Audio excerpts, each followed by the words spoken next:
Patient care অর্থাৎ রোগীর যত্ন নেওয়াটা আসলে কি? Wash hand properly before and after care. রোগীকে সেবা দেওয়ার আগে এবং পরে হাত ভালোভাবে ধুয়ে নিতে হবে। পেশেন্টকে এক্সপ্লেন দ্য প্রসিডিউর। পেশেন্টকে অভিবাদন জানিয়ে এবং তাকে কি করবেন তা বুঝিয়ে বলতে হবে।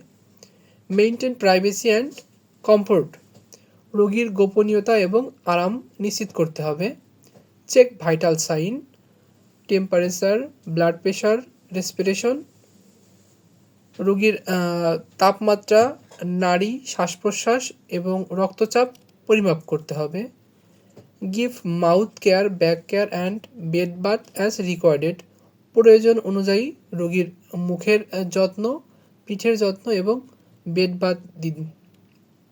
Keep the bed clean and patient comfortable. বিছানা পরিষ্কার করুন এবং রোগীকে আরাম দিন।